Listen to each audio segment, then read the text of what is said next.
So rail companies are ditching phrases such as "this train terminates here" to make language, think about this, easy to understand for all. Now this harks to, well, externalization of occultism movies like Code 46. In the future, the world is divided between those who live inside in high-density cities and the underclass who live outside. Access to cities is highly restricted and regulated through the use of health documents known as PAPELs in the global pidgin language of the day. Yeah? So, hold your horses here. When you look at pidgin, is a grammatically simplified means of communication that develops between two or more groups of people that do not have a language in common, right? This is absolutely externalized by films like Code 46. It's about globalization. It's about the destruction of nations replaced by regions, etc., which goes back to, you know, films from the 70s like the original, like Rollerball. I keep saying the original Rollerball, and people these days might just type in that, and well, they might find it that way. But Rollerball, 1975, I think it was. It's a film. It's a film you could definitely watch multiple times because, like any good work of art, picture, all the rest of it, you glean it more information the more you look over it or listen to it, in this case, in so many ways, and just the depth of the detail of externalization, this occult aspect, which they feel the need, and fair play to them, to externalize to us well in advance their plans. Yeah, there's so many films out there, of which, and books, many books from many decades ago, that were literally telling you where it's going. Yeah. But in, for example, Code 46, these PAPELs, they were carried by them about their person, yeah?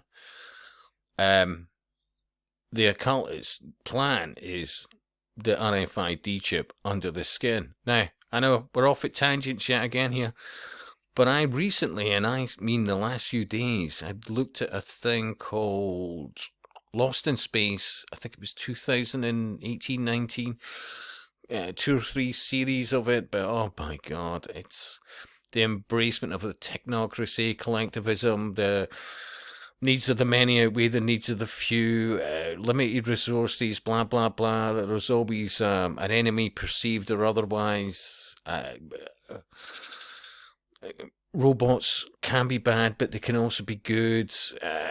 Transhumanism, one of the characters ends up with a robotic heart, and not only just a robotic heart, but being able to hold the consciousness of a robot that is more human than most humans, you know.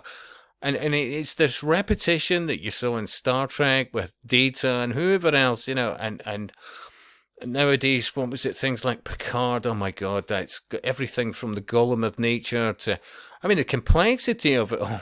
Meanwhile, honestly, most of the population at large have zero grasp of what they're being programmed in. Seriously.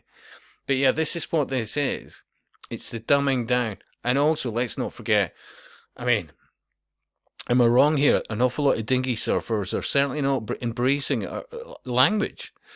So, and as more and more of them come into our the UK as such, it lowers the percentage of people that can actually grasp the English language. And it's part and parcel, as I say, of globalization. And I keep telling people over the years, I'm like, look, I don't think you get it. It's not just about the destruction of countries from within.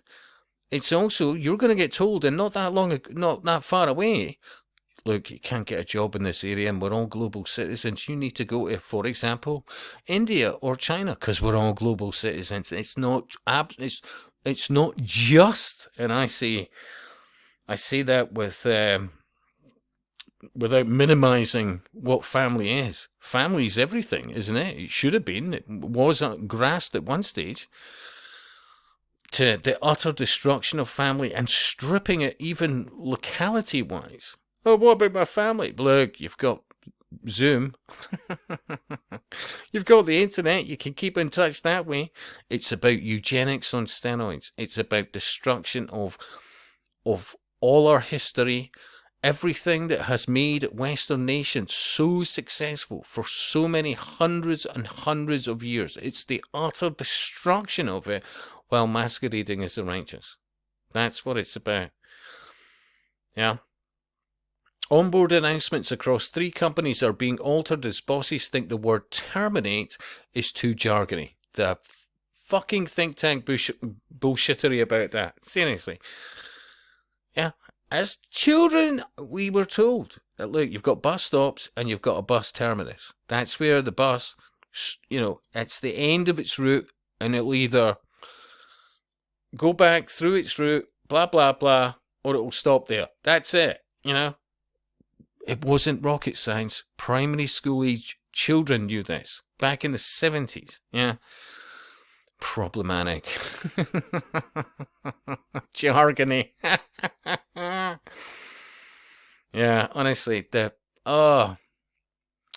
a Great Western Railway spokesperson said, "We give our teams a fair bit of leeway." And now they make announcements clear and engaging for customers. Every now and then we tweak our guidance to colleagues, and terminates seems like a sensible move to make way for something less jargony and needlessly bureaucratic. Needlessly bureaucratic, honestly, they see these think tank tossbacks. Honestly, they must chew lemons to keep a straight face. Anyway, comments. This is for the benefit of non-native speakers. Well, yeah, exactly. That's absolutely it, which ties into films like Code 46. I'm not joking you. When they're talking about global citizens, everything to do with, when you look at Star Trek, especially even the later iterations of it. It's Huey in one place, Dewey from somewhere else, blah, blah, blah from Timbuktu, and everybody else in between, all part of this collective force for good. And, the primary focus is your job, and certainly not character or embracement of anything genuinely about nationality, ethno-nationalism, the embracement of the fact of where you're from and the reasons why you would stay there. Oh, that's all destroyed. It's being destroyed in real time right in front of your eyes. That's it. And I'll speak to you soon.